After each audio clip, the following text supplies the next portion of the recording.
See, the Hindus also have a right to carry symbols of Hinduism. പിന്നെ Ram Janmabhumi is a settled affair.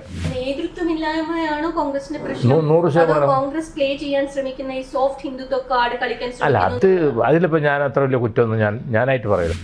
പിന്നെ എന്തൊരു future കോൺഗ്രസിന് കാണുന്നുണ്ട്? അപ്പോൾ എങ്ങനെ എവിടെ where is the future?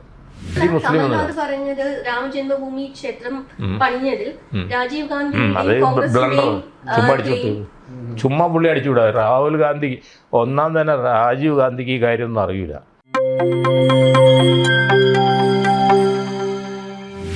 Christian community കുറച്ച് കോൺഗ്രസിൽ നിന്ന് അകലുന്നു എന്ന് പറഞ്ഞു. മുസ്ലിം കമ്മ്യൂണിറ്റിയിലെ പ്രത്യേകിച്ച് യുവാക്കൾ ലെഫ്റ്റിനോട് അടുക്കുന്നു എന്ന് പറയുന്നു. ഇതിലൊക്കെ കോമൺ ആയിട്ട് കാണുന്നത് ഇന്നത്തെ കോൺഗ്രസ് നേതൃത്വത്തിനോടുള്ളൊരു അവരുടെ ഒരു കഴിവിനുള്ള ഒരു വിശ്വാസമില്ലായ്മ കൂടി റിഫ്ലക്ട് ചെയ്യുന്നുണ്ട് ഈ ഒരു മാറ്റത്തിന്റെ പുറകിൽ. ഞാൻ നല്ലോണം പഠിച്ചു നോക്കിയിട്ടുണ്ട്. നേതൃത്വം കമൽനാഥിനെ പിടിച്ച് തേപ്പിച്ച്. Kamal Nath is from Punjab. he is also coming from a different caste. It is called Khatri. നമ്മളിവിടെ ബ്രാഹ്മണൻ എന്നൊക്കെ പറഞ്ഞു. he is coming from Guru Nanak's caste called Khatri caste. ഇതിനാണ് ബ്രാഹ്മണൻ. അപ്പോൾ അവിടെ ഇല്ലാത്തൊരു കാസ്റ്റിനെ പിടിച്ചേൽപ്പിച്ച് ഇത് സെറ്റിൽ ചെയ്യണ്ടേ. മാധവറാവ് സിന്ധ്യയായിട്ടുള്ള പ്രശ്നം സെറ്റിൽ ചെയ്ത്, രാജേഷ് പൈലറ്റായിട്ടുള്ള സെറ്റിൽ ചെയ്തില്ല. സോറി, സച്ചിൻ പൈലറ്റായിട്ടുള്ള ഇവരൊക്കെ ഈ രാഹുൽ ഗാന്ധിയുടെ അടുത്ത ആൾക്കാരാണ്. അപ്പോൾ അതുപോലെ ഇയാൾക്ക് സെറ്റിൽ ചെയ്യാൻ പറ്റുന്നില്ലല്ലോ. എന്ത് ഫ്യൂച്ചർ? അതേമാതിരി തന്നെ വേറൊരു രസം പറയാം. 145 MLA കറക്റ്റായിട്ട് ആ ഫിഗർ പറയണം, ഒപ്പിട്ട് കൊടുത്തു ജഗ്മോഹൻ റെഡ്ഡിനെ CM ആക്കണം. മേ ബി ഈസ് നോട്ട് അതിനുള്ള ഫിറ്റല്ല, അതല്ല വേറെ വലിയ ഇഷ്യൂസ്. എന്നാൽ പിന്നെ ഇവർ അവിടെ ഡൽഹി പോയി ഇവരെ മദറും കൂടെ പോയിട്ട് ഇതുപോലും അപ്പോയിൻമെൻറ്റ് കൊടുത്തില്ല. അങ്ങനെ ചെയ്യുക. Rajasekhar Reddy is the person who checkmated NT Rama Rao. NT രാമറാവും ചന്ദ്രബാബു നായിഡു അല്ലേ അവിടെ നിന്നിരുന്നത്. ഇവരിങ്ങനെയൊക്കെ ചെയ്യുന്നു. പിന്നെ പാതിരാത്രി പോയിട്ട് ചിദംബരം ആരോടും ചോദിക്കാതെ തെലുങ്കാന അങ്ങോട്ട് അനൗൺസ് ചെയ്തു. രാജശേഖർ റെഡ്ഡി എത്ര കാലം, ചെന്നാ റെഡ്ഡി എത്ര കാലമായിട്ട് മൂടി വെച്ചതാണ് ഈ തെലുങ്കാന ഇഷ്യൂവേ. മൂടി വെച്ചാണ്. അപ്പോൾ അവസാനം എന്തുണ്ടായി? തെലുങ്കാന ഇല്ല, ആന്ധ്രയില്ല. അപ്പോൾ ഈ നേതൃത്വമില്ലായ്മയാണോ കോൺഗ്രസിന്റെ പ്രശ്നം? 100% കോൺഗ്രസ് പ്ലേ ചെയ്യാൻ ശ്രമിക്കുന്ന ഈ സോഫ്റ്റ് ഹിന്ദുത്വ കാർഡ് കളിക്കാൻ അല്ല, അതിലിപ്പോൾ ഞാൻ അത്ര വലിയ കുറ്റമൊന്നും ഞാനായിട്ട് പറയില്ല. എന്താ കാര്യം അറിയണം? See, the Hindus also have a right to carry symbols of Hinduism. പിന്നെ Ram Janmabhumi is a settled affair. ഇനി ആ ക്ഷേത്രത്തിൽ പോകാൻ പാടില്ല എന്നൊന്നും പറയാൻ കാര്യമില്ല. അത് ഓൾറെഡി കോടതി പറഞ്ഞത് സെറ്റിൽ ചെയ്തു. നമുക്ക് നാളെ ഉണ്ട് മീറ്റിംഗ് ഇവിടെ. കുഞ്ഞിക്കണ്ണേട്ടൻ ഭയങ്കര മീറ്റിംഗ് വിളിച്ചിട്ടുണ്ട് ടൗണിൽ. ഒരു നേരെ തന്നെ ഉണ്ട് ലെഫ്റ്റ് ബുദ്ധിജീവികൾ എന്നെയും പെടുത്തിയിട്ടുണ്ട് ഒരു ബുദ്ധിജീവിയായിട്ട് നാളെ. അപ്പോൾ അല്ല ഞാൻ പറഞ്ഞത്, അപ്പോൾ അതൊരു നെഗറ്റീവ് അല്ലല്ലോ. ആന്റി മുസ്ലിം പറഞ്ഞത് രാമജന്മഭൂമി ക്ഷേത്രം പണിഞ്ഞതിൽ രാജീവ് ഗാന്ധി ചുമ്മാ പുള്ളി അടിച്ചുവിടാ. രാഹുൽ ഗാന്ധി ഒന്നാം തന്നെ രാജീവ് ഗാന്ധിക്ക് ഈ കാര്യമൊന്നും അറിയില്ല. രാജീവ് ഗാന്ധി അവിടെ കറങ്ങിയടിച്ച് നടക്കുകയായിരുന്നു. അത് പറയാൻ വിട്ടുപോയി. എൻ്റെ ഫാദറിലോ യൂണിയൻ മിനിസ്റ്റർ ആയിരുന്നു. ഫാദറിലോയും ഗ്യാനി സെയിൽസും കൂടെ പുറത്തു വരികയായിരുന്നു, ഫോറിൻ വിസിറ്റിന് വരിക. അപ്പോൾ പ്രസിഡൻറ്റിൻ്റെ കൂടെ ഒരു മിനിസ്റ്റർ പോകും. That is called minister in waiting. അപ്പോഴാണ് ഇവർക്ക് ന്യൂസ് കിട്ടിയത് മറ്റേ ഇന്ദിരാഗാന്ധിയെ വെടിവെച്ചു. എന്നിട്ട് അവരവിടെ ഇരുന്നിട്ട് ഫ്ലൈറ്റിൽ നിന്ന് ഇറങ്ങി വരുമ്പോൾ തന്നെ സെയിൽസിങ് അനൗൺസ് ചെയ്തത് എന്തെന്ന് ഈ പ്രണബ് കുമാർ മുഖർജി തലയിടാതിരിക്കാൻ വേണ്ടിയിട്ട് രാജീവ് ഗാന്ധിനെ ആക്കാൻ വേണ്ടി. Rajiv Gandhi is a good fellow. പക്ഷേ പറഞ്ഞിട്ട് കാര്യമില്ല. ഈ ഡസൻ ഹാവ് എനി അണ്ടർസ്റ്റാൻഡിങ്. അത് നമ്മുടെ ഷാബാനു കേസിൽ പോയി തലയിട്ട്, മണ്ഡൽ കമ്മീഷനിൽ പോയി തലയിട്ട്, അയോധ്യയിൽ പോയി തലയിട്ട്. മണ്ഡൽ കമ്മീഷനെ പറ്റി പുള്ളി പറഞ്ഞ it's a can of bombs. അവനെന്ത് ചെയ്യും? അതോടുകൂടി ബീഹാർ UP പെർമനൻ്റ്ലി പോയി. അപ്പോൾ ഓരോ സ്റ്റേറ്റ് കളഞ്ഞാൽ നോക്കിയാൽ നിങ്ങൾ. മമതാ ബാനർജിയായിട്ട് തല്ലുകൂടിയിട്ട് വെസ്റ്റ് ബംഗാൾ പോയി. രാജശേഖർ റെഡ്ഡി മരിച്ചതോടുകൂടി ആന്ധ്രയും തെലുങ്കാനയും പോയി. ഇത് പോയി, നമ്മുടെ ഉത്തർപ്രദേശും ബീഹാറും മണ്ഡലിലും പോയി. പിന്നെ ഇവരുടെ അടുത്ത് എന്തുണ്ടാവാനാ ബാക്കി? more than 250 seats are permanently gone for the Congress. അതെല്ലാം ഒരു ഇതിപ്പോൾ ഇവർ സ്വന്തം ആൾക്കാരാണ്. ഈ മാധവറാവ് സിന്ധ്യയും മറ്റേ പൈലറ്റൊക്കെ. ആ പൈലറ്റ് അവിടെ ഓൾറെഡി ഈ ഉപമുഖ്യമന്ത്രിയും PCC പ്രസിഡൻ്റായിരുന്നു. അത് അയാളെടുത്ത് കളഞ്ഞു, അശോക് ഗെഹ്ലോട്ട് പറഞ്ഞിട്ട്.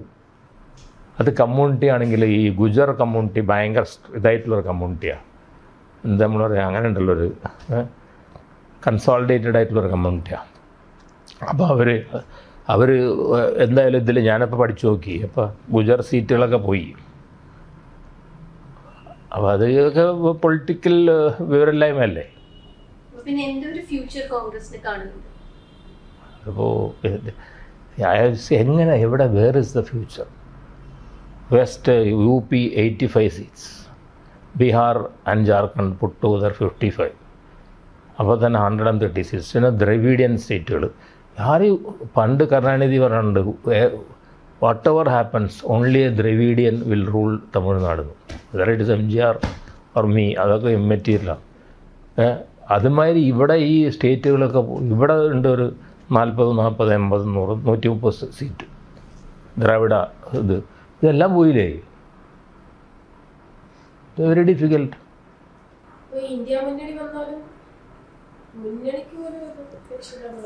മുന്നണിനെ the basic thing is that, ഞാൻ നേരത്തെ പറഞ്ഞല്ലോ, നമ്മളെന്തിനാണ് നമ്മുടെ ശശീന്ദ്രനും മറ്റേ മൂപ്പരിക്കൊക്കെ ഒരു സീറ്റ് കൊടുക്കണത്?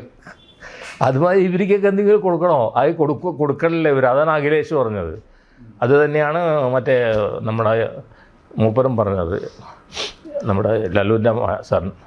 അപ്പോൾ മൂപ്പരാണ് സാർ, ഇവരായിട്ട് പോയി കഴിഞ്ഞാൽ ശരിയാവില്ല. ഇവരായി തന്നെ ഭയങ്കരമായിട്ട് സീറ്റ് ചോദിക്കും. Tejashwi see both the sons are quite powerful. പക്ഷെ അവർ പവർഫുള്ളാണെന്ന് വെച്ചാൽ ഇവരൊക്കെ സപ്പോർട്ട് വേണ്ടേ? സപ്പോർട്ടൊന്നുമില്ലല്ലോ. അപ്പോൾ ഒരു രീതിയിലും ഫ്യൂച്ചർ ഇല്ലാത്ത കോൺഗ്രസിന്റെ കൂടെ നിൽക്കണമെന്നാണ് ലീഗിനോട് താങ്കൾ പിന്നെയും പറഞ്ഞുകൊണ്ടിരിക്കുന്നത്. ഫ്യൂച്ചർ ഇല്ലാന്നൊന്നും ഞാൻ പറഞ്ഞില്ല. അങ്ങനെയല്ല ഞാൻ പറയുന്നത്. Congress is the major, but Congress is now reduce to fighting in 250 constituencies only. That is not bad. പിന്നെ അതിന് ഈക്വലിൻ്റെ ഫൈറ്റ് നടത്തുന്നത് അഖിലേഷ് മാത്രമേ ഉള്ളൂ. 85 കോൺസ്റ്റിറ്റ്യുവൻസീസിൽ ഫൈറ്റ് ചെയ്യാം. ജയിച്ചിട്ടുണ്ടല്ലോ, മായാവതിയും ജയിച്ചിട്ടുണ്ട്. ഇവർ 250 കോൺസ്റ്റിറ്റ്യുവൻസീസ് ഇവരെ കയ്യിലുള്ളൂ. അപ്പോൾ ഇവർ കോയിലീഷൻ പൊളിറ്റിക്സ് പഠിക്കണം. കൊയിലീഷൻ്റെ ഒരു പൊളിറ്റിക്സ് ഉണ്ട്, അതിൻ്റെ ഒരു ധർമ്മമുണ്ട്. കൊയിലീഷൻ ധർമ്മം എന്ന് പറഞ്ഞത് അത് എല്ലാവരെയും ഉൾക്കൊണ്ടുകൊണ്ടുള്ള ഇത് പഠിക്കണം. പിന്നെ എന്താ പറയുക, സോണിയാഗാന്ധി വാസ് വെരി ഗുഡ് അതിൽ. അപ്പോൾ അതേമാതിരി പഠിച്ചിട്ട് ഇവർ അതിവർ പഠിക്കേണ്ടതാണ്. ഈ കേരളത്തിൽ ക്രിസ്ത്യൻ വോട്ട് ക്രിസ്ത്യൻ കമ്മ്യൂണിറ്റിയായിട്ടുള്ള പ്രശ്നമുണ്ടായിരുന്നു, മുസ്ലിം കമ്മ്യൂണിറ്റി. അതിനൊരു പ്രധാനപ്പെട്ടത് ഒന്ന് ഈ ഹാവിയ സോഫിയ ലേഖനം വന്നതുണ്ട്. അപ്പോൾ അത് സാധാരണ ലീഗിൻ്റെ നേതാക്കന്മാരിൽ നിന്ന് വരാത്തൊരു ശബ്ദമാണെന്ന് പറയാം. തങ്ങളുടെ ലേഖനം അതെന്താ അറിയോ, ഹാജിയ സോഫിയ ഒന്നാമത് തന്നെ it is a pagan Roman this thing. അത് തെറ്റാണത്. നിങ്ങൾ പഠിച്ചാൽ അറിയാം. Hagia Sophia was not a Christian this thing. ഇത് തന്നെ 2 തവണ മറിഞ്ഞിട്ടുണ്ട്. അതായത് ഓർത്തഡോക്സിൻ്റെ കയ്യിൽ പോയി, പിന്നെ കോൺസ്റ്റന്റിനോപ്പിൾ ഇതാക്കിയപ്പോൾ അറിയാലോ നശിപ്പിച്ചപ്പോൾ. ക്രൂസൈഡേഴ്സ് കോൺസ്റ്റന്റിനോപ്പിൾ നശിപ്പിച്ചു. അത് വലിയ രസമാണ്. കാരണം ഓർത്തഡോക്സ് ചർച്ചിനെതിരായിട്ടുള്ള റോമൻ കാത്തലിക് ചർച്ചിൻ്റെ ഒരു ഇതായിട്ട് നശിപ്പിച്ചു. പിന്നെയാണ് അത് വന്ന് ഇത് മറ്റേ കലിഫേറ്റ് വരുന്നതും അങ്ങനെയൊക്കെ. അപ്പോൾ അതിൽ ഇപ്പം ഇതിലൊരു വേറെ കാര്യമുണ്ട്, സ്റ്റാറ്റസ് കോ ഉണ്ടല്ലോ. അതിപ്പോൾ ഈ എർദോഗാൻ വന്നപ്പോൾ അയാളൊരു ഇസ്ലാമിസ്റ്റാണ്. അപ്പോൾ അയാൾ ഈ ഇസ്ലാമിസ്റ്റ് പരിപാടികളൊന്ന് ഇതാക്കാൻ വേണ്ടിയിട്ട് അയാൾ ചെയ്തൊരു പരിപാടിയാണത്. ഇത് ഈ പണ്ട് ഒരാൾ പറഞ്ഞ മാതിരി ഓരോ കാര്യവും നമ്മൾ ചിലപ്പോൾ നമ്മൾ ചെയ്യുമ്പോൾ നമ്മൾ തിങ്ക് ചെയ്യുമല്ലോ അതിൻ്റെ പ്രത്യാഘാതങ്ങൾ എന്താണെന്നുള്ളത്.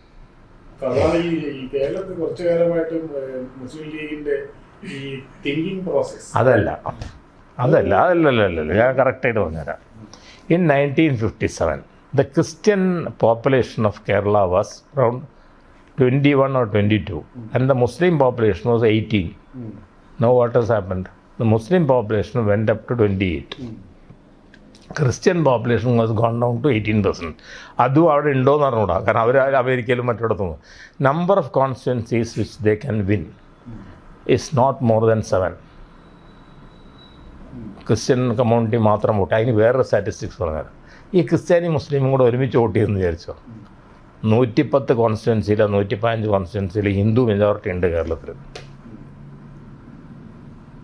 110, അതായത് ഈ 7ഉം 15ഉം കൂട്ടം നമ്മൾ ലീഗിൻ്റെ 15ഉം 7ഉം ഭൂരിപക്ഷം ഹിന്ദു. അതാണ് ഹിന്ദുത്വ ഇവർ ട്രൈ ചെയ്യുന്നത്, അത് പിടിക്കാനായിട്ട്. അത് പക്ഷേ കമ്മ്യൂണിസ്റ്റ് പാർട്ടിയുടെ കയ്യിൽ ഇരിക്കല്ലേ, കമ്മ്യൂണിസ്റ്റ് പാർട്ടിയുടെ കയ്യിൽ ഇരിക്കണമല്ലോ. അപ്പോൾ അതുകൊണ്ട് ഒന്ന് പിന്നെ രണ്ടാമതുള്ള വന്നിരിക്കുന്നത് ഈ വിദ്യാഭ്യാസ രംഗത്തുള്ള ഡോമിനേഷൻ. ഞങ്ങളുടെയൊക്കെ ചെറുപ്പത്തിലുള്ള ധാരണ ഈ ക്രിസ്ത്യൻ സ്ഥാപനങ്ങളൊക്കെ ഒന്നല്ല, അതൊക്കെ ഇൻഡിവിജ്വൽ ഡയോസിസിന് ചെയ്യില്ല. നമ്മളാ മീറ്റിങ്ങിന് പോകുമ്പോൾ ഇപ്പോൾ ഞങ്ങളാണല്ലോ ബിഗ്ഗസ്റ്റ് കോർപ്പറേറ്റ് ബോഡി, മനസ്സിലായി, ഏറ്റവും അധികം കോളേജസൊക്കെ ഉള്ളത്. അപ്പോൾ ഇവർ അങ്ങനെയല്ല, അത് ഇൻഡിവിജ്വലാണത്. മാത്രമല്ല അതും കൂടെ ഡിനോമിനേഷൻസും കൂടെ വേറെ ഉണ്ടല്ലോ. അപ്പോൾ ഈ ഒരു Christian community as a force politically, economically and educationally is down according to me. പിടിയിട്ട് എക്കണോമിക്കലി നമുക്ക് നോക്കാം. ഇപ്പോൾ ആരാ വലിയ വലിയ പൈസക്കാരൊക്കെ ഒക്കെ ഇവർ business, gold business, textile business, അങ്ങനെയുള്ള ഒരുപാട് ബിസിനസ്സസ് മറ്റുള്ളവരുടെ കയ്യിൽ വന്നില്ലേ. അപ്പോൾ അങ്ങനെ ഇവരുടെ ഒരു ഡോമിനേഷൻ, അവരുടെ ഡോമിനേഷനിൽ ഒരു കാര്യമുണ്ട്. എന്താ കാര്യം എന്ന് വെച്ചാൽ അവരുടെ ഡോമിനേഷൻ ചർച്ചിലോട്ട് ലിങ്ക്ഡാണ്, മറ്റവരുടെ ഡോമിനേഷൻ ലിങ്ക്ഡ് അല്ലല്ലോ. ഞാൻ പറഞ്ഞ ആംഗിൾ വെച്ചാലേ. അപ്പോൾ അവർക്ക് അവർക്ക് ഒരു ഭയം ഉണ്ടാവും. അവരുടെ തന്നെ MLA-മാരുടെ എണ്ണം ഒക്കെ തന്നെ നോക്കുമ്പോൾ നമുക്ക് ലീഗിനൊരു 15 MLA ഉണ്ടെങ്കിൽ ഇവർക്ക് 7 MLA ഉണ്ടാവുള്ളൂ. എങ്ങനെ ഇട്ട് നോക്കിയാലും അപ്പുറത്തും ഇപ്പുറത്തൊക്കെ എടുത്തിട്ടാലും. അപ്പോൾ അതൊന്നും അങ്ങനെയല്ല. അതായത് ഞാൻ വേറെ കണക്ക് പറഞ്ഞതാണ്. 1965 ഈ നമ്മുടെ കേരള കോൺഗ്രസ് ഉണ്ടാക്കുമ്പോൾ PT ചാക്കോന് ശേഷം ഫസ്റ്റ് ഇലക്ഷനിൽ they had 25 MLAs Kerala Congress. 25 MLA-മാരുണ്ടായിരുന്നു അവർക്ക് കേരള കോൺഗ്രസ് ഉണ്ടാക്കിയപ്പോൾ. പക്ഷേ അബോർട്ടഡ് ആയിപ്പോയി, ആർക്കും ഭൂരിപക്ഷം കിട്ടാതെ. അപ്പോൾ അവർ അവിടെ നിന്ന് സ്റ്റാർട്ട് ചെയ്തിട്ട് ഇപ്പോൾ കിടക്കുന്നത് 7ഉം 6ഉം ഒക്കെയാണ്.